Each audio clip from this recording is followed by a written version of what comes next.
श्री शिवाय नमस्तुभ्यम। दोस्तों, आप सभी को मौनी अमावस्या की हार्दिक शुभकामनाएं। माता रानी की कृपा सदा सर्वदा आप सभी पर बनी रहे, इसी मंगल कामना के साथ आज की वीडियो का शुभारंभ करती हूँ। आज माघ मास की मौनी अमावस्या का व्रत है। आज की इस वीडियो में आप सुनेंगे माघ मास की मौनी अमावस्या की कथा। मौनी शब्द का अर्थ है मौन रहना और अध्यात्म में मौन रहने का विशेष महत्व और लाभ बताया गया है। मौन रहना एक आध्यात्मिक साधना की तरह है।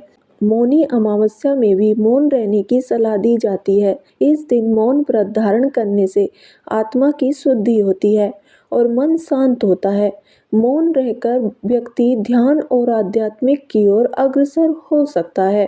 मौनी अमावस्या ध्यान, योग और साधना के लिए सबसे उत्तम दिन माना गया है।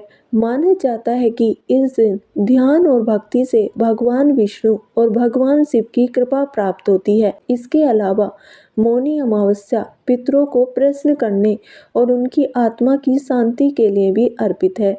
इस दिन तर्पण, पिंडदान और अन्नदान से पितरों की कृपा प्राप्त होती है। अब आइए श्रवण करते हैं मौनी अमावस्या की कथा।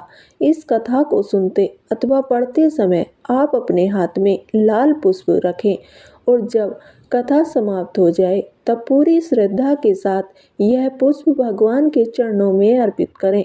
कांचीपुरम की नगर में देव स्वामी नाम का एक ब्राह्मण रहता था। उसकी पत्नी का नाम धनवती और पुत्री का नाम गुणवती था। उसके 7 पुत्र थे। देव स्वामी ने अपने 7 पुत्रों का विवाह कर दिया। इसके पश्चात अपनी पुत्री के विवाह के लिए योग्य वर की तलाश हेतु उसने अपने बड़े लड़के को बाहर दूसरे देश में भेज दिया। इधर देव स्वामी ने भी अपनी पुत्री गुणवती की कुंडली एक ज्योतिषी को दिखाई। ज्योतिषी ने गुणवती की कुंडली देखकर कहा कि ब्राह्मण देवता, आपकी पुत्री की कुंडली में तो दुर्भाग्य लिखा है। आपकी पुत्री की कुंडली में विवाह का योग ही नहीं है। यदि इसका विवाह हुआ भी तो सप्तपदी होते होते ही आपकी कन्या विधवा हो जाएगी। यह बात सुनकर देव स्वामी अत्यंत दुखी हुए और ज्योतिषी से इस योग के निवारण का उपाय पूछने लगे। ज्योतिषी ने उपाय बताकर कहा कि इस योग का निवारण सिंगल द्वीप निवासिनी सोना नाम की धोवन को घर बुलाकर उसकी पूजा करने से ही संभव हो पाएगा।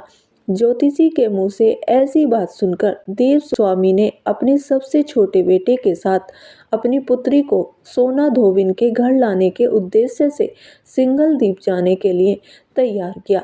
अब वे दोनों भाई बहन समुद्र के तट पर पहुंचकर समुद्र पार करने का उपाय सोचने लगे, लेकिन समुद्र बहुत विशाल था। उन्हें कोई उपाय नहीं सूझ रहा था। थक हार कर दोनों भाई बहन भूखे प्यासे ही एक बट वृक्ष के नीचे छाया में बैठ गए। उसी पेड़ पर घोंसले में एक गिद्ध का परिवार रहता था। उस समय घोंसले में सिर्फ गिद्ध के बच्चे थे। वे सुबह से भाई बहन के क्रियाकलापों को देख रहे थे। शाम को जब गिद्ध के बच्चों की माँ भोजन लेकर घोंसले में आई तो वे उस भाई बहन की कहानी को बताने लगे। उनकी बात सुनकर गिद्ध की माँ को नीचे बैठे भाई बहन पर बहुत दया आई और बच्चों को आश्वासन दिया कि वह उनकी समस्या का समाधान करेगी। यह सुनकर गिद्ध के बच्चों ने भोजन ग्रहण किया। दया और ममता से वशीभूत गिद्ध माता उनके पास आई और बोली कि मैंने आपकी समस्याओं को जान लिया है। इस वन में जो भी फल फूल मिलेगा मैं आपके लिए ले आती हूँ तथा प्रातः काल मैं आपको सिंगल द्वीप सोना धोबिन के पास पहुँचा दूंगी। अगले दिन सुबह होते ही गिद्ध माता ने दोनों भाई बहनों को समुद्र पार कराकर सिंगल द्वीप सोना के पास पहुँचा दिया। गुणवती प्रतिदिन सुबह सूर्योदय से पहले सोना का घर लीप दिया करती थी। एक दिन सोना ने अपनी बहुओं से पूछा कि प्रतिदिन सुबह हमारा घर कौन लीपता है, तो बहुओं ने तारीफ बटोरने के लिए कहा कि हमारे अलावा और कौन ऐसा करेगा।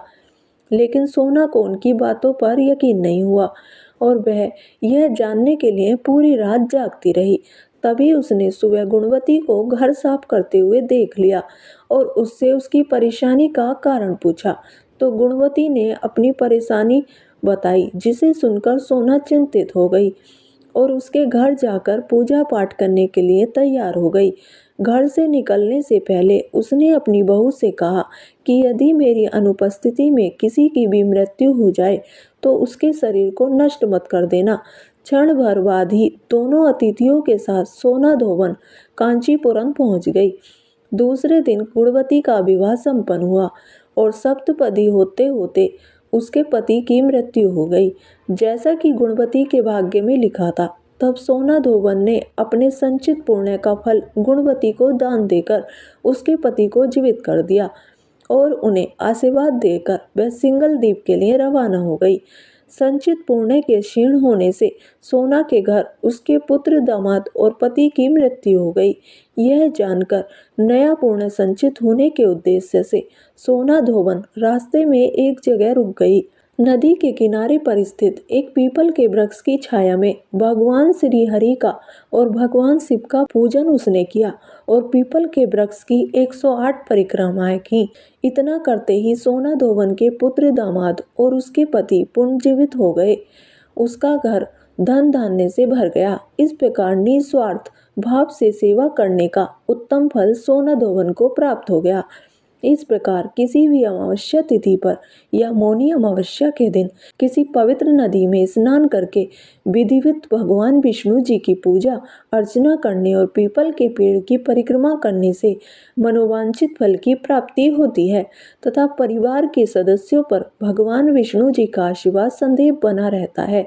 एक बार प्रेम से बोलिए भगवान श्री विष्णु जी और माता लक्ष्मी जी की जय। मौनी अमावस्या पर अमावस्या माता की कथा सुनने से अनंत फलों की प्राप्ति होती है। तो आइए अब सुनते हैं अमावस्या माता की कथा। पौराणिक कथा के अनुसार एक गांव में सास और बहू अकेले रहती थी और उनका बेटा विदेश में कमाने के लिए गया हुआ था। सास और बहू बहुत प्रेम से रहती थी। दोनों एक दूसरे की देखभाल भी करती थी। एक दिन बहू ने खाना नहीं खाया, तब सास बहू से पूछने लगी कि बेटा आज तुमने खाना क्यों नहीं खाया। तब बहू कहने लगी कि सासू माँ आज मेरा अमावस्या माता का व्रत है, इसलिए मैंने खाना नहीं खाया। तब सास ने कहा कि बहू यह व्रत क्या होता है और इस व्रत को करने से क्या फल मिलता है, यह मुझे भी समझाओ। तब बहू कहने लगी कि सासू माँ अमावस्या माता का व्रत करने से बहुत पुण्य मिलता है। घर में अन्न धन का भंडार भरा रहता है, सुख शांति बनी रहती है और अटल सुहाग मिलता है, पुत्र की प्राप्ति होती है। इसी तरह से 3 पनौती अमावस्या माता का व्रत भी रखा जाता है। इस व्रत में हर वर्ष अलग अलग खाना खाया जाता है और विष्णु भगवान के मंदिर में चढ़ावा चढ़ाया जाता है या फिर किसी ब्राह्मण को दान दक्षिणा दी जाती है। इस व्रत में पहले शक्कर, घी और चावल से बना खाना खाया जाता है। पहले साल व्रत पूर्ण होने के बाद 1.25 किलो चावल और 1 कटोरी घी और 1 कटोरी शक्कर किसी ब्राह्मण देवता को दान में दिया जाता है। दूसरे साल जो घी और शक्कर से बना खाना खाया जाता है। इसी तरह जब दूसरे साल का व्रत पूर्ण हो जाए तब 1.25 किलो जो 1 कटोरी घी और 1 कटोरी शक्कर किसी मंदिर में चढ़ाया जाता है या किसी ब्राह्मण को दान में दिया जाता है। तीसरे साल गुड़, तेल और घी से बने व्यंजन खाने चाहिए। जब तीसरे साल व्रत पूर्ण हो जाए तब आधा किलो तिल गुड़ और 1 कटोरी घी किसी मंदिर में चढ़ाया जाता है या ब्राह्मण को दान में दिया जाता है। इसे ही सासू माँ 3 पनौती अमावस्या का व्रत कहा जाता है। फिर बहू बताने लगी कि माँ जी इस व्रत का संकल्प लेने के बाद इसे पूरा करना जरूरी होता है। अगर पूरा नहीं कर सकते तब घर परिवार में झगड़ा और घर में अशांति हो जाती है। तब सासू माँ कहने लगी कि बहू मेरी तो उम्र हो गई है, लेकिन तुम यह व्रत जरूर करना। तब बहू यह व्रत करना प्रारंभ करती है। एक दिन बहू ने किसी के कहने पर गेहूं से बनी रोटी खा ली और अमावस्या माता इस बात से नाराज हो गई। अब जो सास और बहू एक दूसरे से प्रेम करती थी, अब उन दोनों में झगड़े होने लगे। सभी गांव वाले भी हैरान हो गए कि इनके घर में यह सब क्या हो रहा है। सास अपनी बहू को कहने लगी, जब से तुम हमारे घर में बहू बनकर आई हो तब से हमारे घर की लक्ष्मी चली गई है। तुम हमारे लिए बिल्कुल भी शुभ नहीं हो। तब बहू ने कहा कि माँ जी आपके घर की लक्ष्मी चली गई है तो मुझे बताओ कि कहाँ मिलेगी? मैं लक्ष्मी को लेकर आऊंगी। तब सासू माँ कहने लगी कि बहू लक्ष्मी तुम्हें समुद्र के बीच में भगवान विष्णु के पैर दबाते हुए मिलेगी। यह सुनकर बहू यह कहकर चली जाती है कि माँ जी अब तो मैं लक्ष्मी जी को लेकर ही आऊंगी, नहीं तो मैं इस घर में पैर नहीं रखूंगी। ऐसा कहकर बहू लक्ष्मी की खोज में चली गई। जब बहू लक्ष्मी की खोज के लिए निकली तब उसे बीच रास्ते में गाय माता मिली। गाय बहू से पूछने लगी कि आप कहाँ जा रही हो? तब बहू कहने लगी, गाय माता मेरी सास कहती है कि मेरे आने से उनके घर में अन्न धन की कमी हो गई है और उनके घर की लक्ष्मी चली गई है, इसलिए मैं लक्ष्मी को लेने जा रही हूँ। तब गाय माता कहने लगी कि बेटी अगर तुम जा ही रही हो तो भगवान से मेरे बारे में भी पूछ लेना। तब बहू कहने लगी ठीक है गाय माता, मैं आपके बारे में भी पूछ लूंगी। तब गाय माता कहने लगी कि जब मेरा बछड़ा होता है तो वह मर जाता है, जिंदा नहीं रहता। तुम लक्ष्मी जी से पूछ लेना कि आखिरकार मेरे साथ ऐसा क्यों हो रहा है, मैंने ऐसे कौन से कर्म किए हैं जिसकी सजा मुझे मिल रही है। तब बहू कहने लगी गाय माता मैं आपके बारे में जरूर पूछ लूंगी। ऐसा कहकर बहू आगे बढ़ गई। जब आगे बढ़ी तब रास्ते में उसे एक घोड़ी मिली जिसके गले में घंटी बंधी हुई थी। घोड़ी ने कहा कि बेटी तुम मेरे दुख का निवारण लक्ष्मी जी से पूछ लेना। तब बहू कहने लगी मैं जरूर पूछ लूंगी। ऐसा कहकर बहू आगे बढ़ गई। आगे जाते ही बहू को एक अंधा और बहरा बुजुर्ग मिला।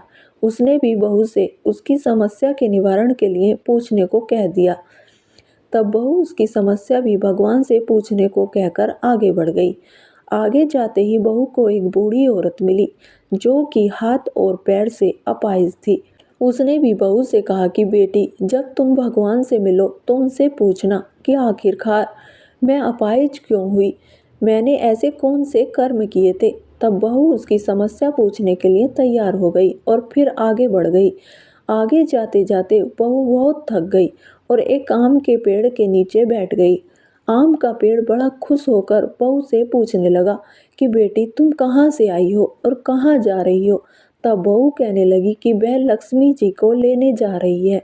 तब आम का पेड़ भी अपनी समस्या भगवान से पूछने के लिए कहने लगा कि मेरे पेड़ पर लगे हुए आम खट्टे ही क्यों होते हैं, इस बारे में बहू रानी भगवान से जरूर पूछ लेना।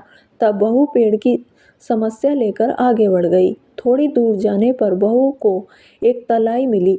वह भी बहू से कहने लगी कि बहू तुम भगवान से पूछना कि मेरी तलाई का पानी इतना मैला क्यों है, कोई यहाँ आकर पानी नहीं पीता। तब बहू कहने लगी कि मैं जरूर पूछ लूंगी। ऐसा कहकर बहू आगे बढ़ गई। बहुत दिनों से जंगल में चलते चलते बहू थक गई थी। उसे भूख भी लगी थी लेकिन खाने को कुछ नहीं मिला तो वह भूख और प्यास से बेचैन हो गई और जंगल में बेहोश हो गई।